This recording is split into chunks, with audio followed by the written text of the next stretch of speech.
Hello friends, आज हम explain करने वाले हैं मूवी ड्यून। ये मूवी 2021 में रिलीज हुई थी। आगे बढ़ने से पहले मैं आपको इस कहानी के कुछ पॉइंट्स क्लियर करना चाहूंगा ताकि आपको ये कहानी समझ आ सके। ये कहानी आज से बहुत साल आगे फ्यूचर की है, जहां इंसान बहुत ही ज्यादा विकसित हो चुके हैं और सारे इंसानों ने अब एक प्लेनेट में ना रहकर हजारों प्लेनेट में रहना शुरू कर दिया है। हर एक प्लेनेट खुद को राजघराने में दर्शाते हैं। इस कहानी में कुछ प्लैनेट्स को दिखाया गया है, जैसे कैलेडियन, जेडी प्राइम और अरैकिस। इन सब प्लैनेट को एम्परर नाम का इंसान कंट्रोल करता है और वो हाउस ऑफ कोरिनो नाम के प्लैनेट में रहता है, क्योंकि उसके पास बाकी सबसे ज्यादा पावरफुल आर्मी है। इन तीनों प्लैनेट में मेन प्लैनेट है अरैकिस। इस प्लैनेट में सिर्फ रेत और बंजर जमीन है, पर इस बंजर जमीन में स्पाइस नाम का एक रिसोर्स पाया जाता है। दरअसल स्पाइस एक ऐसा पाउडर टाइप रिसोर्स है जो बहुत ही कीमती है, क्योंकि इसके कंज्यूम करने के बाद इंसान की मानसिक और शारीरिक क्षमता हद से ज्यादा बढ़ जाती है और वो बाकियों के मुकाबले ज्यादा पावरफुल हो जाता है। साथ में इस स्पाइस को फ्यूल की तरह यूज किया जाता है। इसकी मदद से लाइट की स्पीड से ट्रेवल करना पॉसिबल है।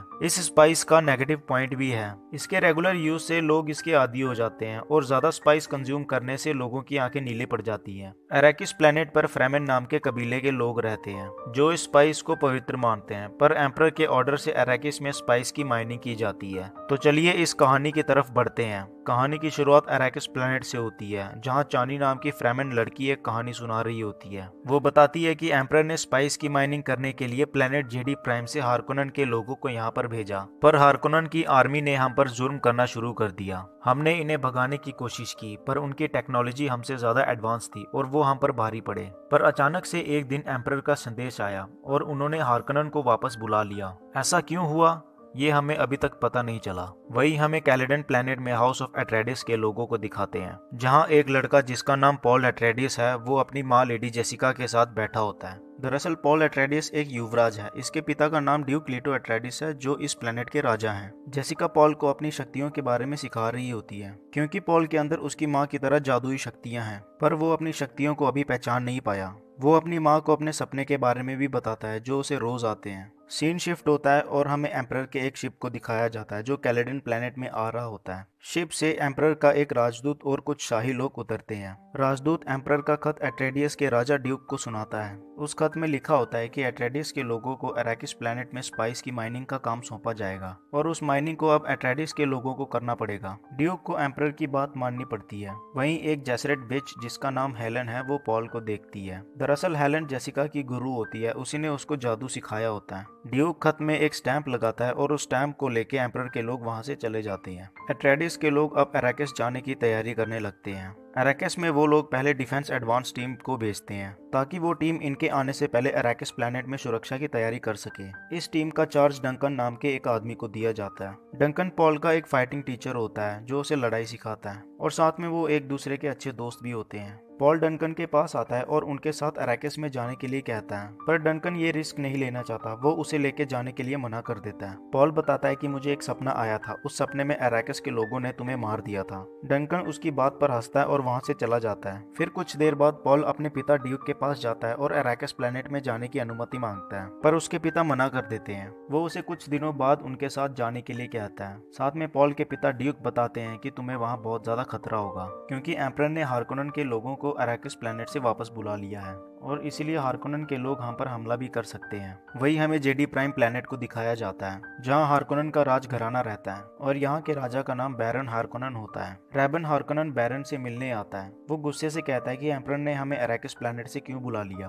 और हमारा सारा काम एट्रेडियस के लोगों को दे दिया है। जवाब में बैरन कहता है कि ये सब एम्परर की चाल है, इसमें हमारा ही फायदा होने वाला है। कैलेडन प्लेनेट में हेलन जेसिका से मिलने आती है। हेलन वही औरत है जो एम्परर के राजदूतों के साथ आई थी। साथ में वो जेसिका की टीचर भी होती है। वो पॉल से मिलने आई थी और उसका टेस्ट लेने आई थी, क्योंकि वो ये चेक करने आई थी जो भविष्यवाणी हुई है क्या वो सच है या नहीं। पॉल उस टेस्ट में पास हो जाता है। जाते वक्त हेलन जेसिका को कहती है कि अगर भविष्यवाणी सही हुई तो पॉल को फ्यूचर में बहुत ही मुश्किलों का सामना करना पड़ेगा और उसे उन मुश्किलों के लिए तैयार भी होना पड़ेगा। अगले दिन सारे एट्रेडियस के लोग अरैकिस प्लेनेट की तरफ चल पड़ते हैं। अरैकिस प्लेनेट में पहुंचने के बाद सारे फ्रेमेन के लोग पॉल को देखने आए होते हैं, क्योंकि हेलन ने वहां बात फैला दी होती है कि उनका मसीहा अरैकिस प्लेनेट में आने वाला है। पॉल और उसके घर वाले एक सिटी में पहुंचते हैं जहां उनके रहने का बंदोबस्त किया होता है। कुछ समय बाद पॉल अपने किले से बाहर आसपास की जगह को देखने के लिए आता है। बाहर आने के बाद उसे पता चलता है कि इस प्लेनेट में पानी की बहुत ही ज्यादा कमी है। पॉल अपने कमरे में आकर फ्रेमन के लोगों के बारे में जानने लगता है। उसे पता चलता है कि अरैकस पर बहुत ही विशालकाय कीड़े पाए जाते हैं जिन्हें सैंडवर्म्स कहा जाता है। ये वर्म 400 मीटर तक लंबे होते हैं और कोई भी आवाज की तरफ बहुत ही जल्दी अट्रैक्ट होते हैं और फ्रेमन के लोग इनसे बचने के लिए जिगजैग तरीके से चलते हैं ताकि वो रेत की नेचुरल आवाज निकाल सके और सैंडवर्म से बच सके। पॉल इन सब चीजों में बिजी होता है, पर तभी अचानक से एक जासूस उनके कमरे में हंटर सीकर छोड़ता है। हंटर सीकर यानी एक रोबोटिक कीड़ा जो अपनी सुई से किसी को भी मार सकता है। वो पॉल पर हमला करता है पर पॉल बच जाता है। वो हंटर सीकर को लेकर अपने पिता के पास जाता है और कहता है कि इस कमरे में कोई जासूस छुपा हुआ है। अट्रेडियस की आर्मी उस जासूस को पकड़ लेती है और उन्हें पता चलता है कि इस जासूस को हार्कोनन के लोगों ने 6 हफ्ते पहले छुपाया था ताकि ये मौका देकर सबको मार सके।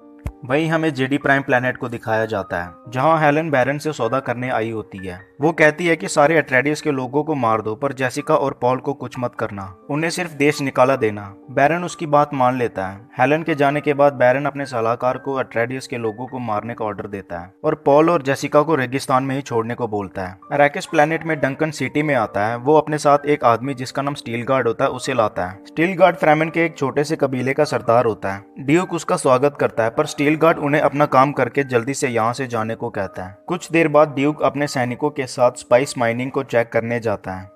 जाने से पहले उनके पास एम्परर की एक शाही जज उनसे मिलने आती है। वो जज एक फ्रेमन होती है। वो उन्हें स्टील सूट को अच्छे से पहनाती है क्योंकि वो बंजर रेगिस्तान की तरफ स्पाइस माइनिंग को देखने जाने वाले थे। दरअसल स्टील सूट को फ्रेमन के लोग पहनते हैं क्योंकि इस सूट में ऐसी टेक्नोलॉजी होती है जो इनका वेस्ट और मॉइस्चर को रिसाइकल करके इनकी बॉडी में पानी के फॉर्म में भेजती है। सारे जहाज में बैठकर स्पाइस माइनिंग को देखने चले जाते हैं। रेगिस्तान में एक मशीन माइनिंग करके स्पाइस को निकाल रही होती है पर मशीन की आवाज की वजह से सैंडवर्म उस मशीन की तरफ अट्रैक्ट होने लगते हैं। ड्यूक के आदमी मशीन को ऊपर उठाने की कोशिश करते हैं पर मशीन का एक हुक खराब हो जाता है जिसकी वजह से वो मशीन को ऊपर उठा नहीं पाते। वहाँ कुछ आदमी भी होते हैं और सैंडवर्म उनकी तरफ तेजी से बढ़ रहा होता है। ड्यूक उन मशीन से उन आदमियों को निकालकर जहाज में लाने का ऑर्डर देता है। पॉल उन आदमियों को जहाज की तरफ भेजता है पर तभी उसे अजीब विजन आने लगते हैं। उस विजन में उसे एक लड़की मार देती है। वो उसी विजन में खो जाता है पर एक आदमी उसे कैसे न कैसे करके जहाज में वापस लाता है और ये सभी पहली बार सैंडवर्म को देखते हैं। वो सैंडवर्म उनकी सोच से भी काफी ज्यादा बड़ा होता है। वापस आने के बाद जेसिका एक डॉक्टर को बुलाती है। वो डॉक्टर पॉल को चेक करता है। वो बताता है कि स्पाइस उसकी बॉडी में चला गया था इसलिए इसके साथ अजीब हुआ। डॉक्टर के जाने के बाद पॉल जेसिका को अपने विजन के बारे में बताता है। वो जेसिका को उसके प्रेग्नेंट होने की बात भी बताता है। जेसिका ये सब सुनकर हैरान होती है। वहीं दूसरी तरफ हार्कोनन का सलाहकार अरैकिस में भेजने के लिए अपनी आर्मी को तैयार करता है। रात को अरैकिस के महल में कुछ हलचल होने लगती है। ड्यूक बाहर आकर देखता है पर एक सुई उसके पीठ में आकर लगती है जिससे वो पैरालाइज हो जाता है। दरअसल ये सब उसके शाही डॉक्टर ने किया होता है क्योंकि हार्कोनन के कब्जे में उसकी पत्नी होती है। वो ड्यूक से माफी मांगता है और उसे एक जहरीला नकली दांत देता है ताकि जब वो बैरन के पास जाए तो उस जहरीले दांत की वजह से बैरन मर जाए। बैरन के सैनिक अट्रेडियस के लोगों पर हमला कर देते हैं। अट्रेडियस और हार्कोनन में लड़ाई होने लगती है जिसमें हार्कोनन अट्रेडियस को हरा देते हैं। वहीं दूसरी तरफ पॉल और जेसिका को हार्कोनन के आदमी जहाज में बैठाकर रेगिस्तान की तरफ लेके जाते हैं पर जहाज के अंदर पॉल अपनी पावर्स को यूज करके उन आदमियों को आपस में लड़वा देता है और मरवा देता है। पर मरने से पहले एक आदमी उस जहाज को बंद कर देता है। जहाज बंद होने के कारण पॉल और जेसिका उसी में फंस जाते हैं। जेसिका को जहाज के अंदर कुछ चीजें मिलती हैं। वो चीजें पॉल के पिता की होती है। उन्हें इन चीजों को डॉक्टर ने रखा होता है। इन चीजों को देखकर उन्हें पता चल जाता है कि उनके पिता अब इस दुनिया में नहीं रहे। बैरन के आदमी ड्यूक अट्रेडियस को पकड़कर बैरन के पास ले आते हैं। अट्रेडियस के शाही डॉक्टर बैरन को उनकी पत्नी को छोड़ने को कहता है पर बैरन उस डॉक्टर को मार देता है। सुई लगने के कारण ड्यूक अपने शरीर को नहीं हिला पाता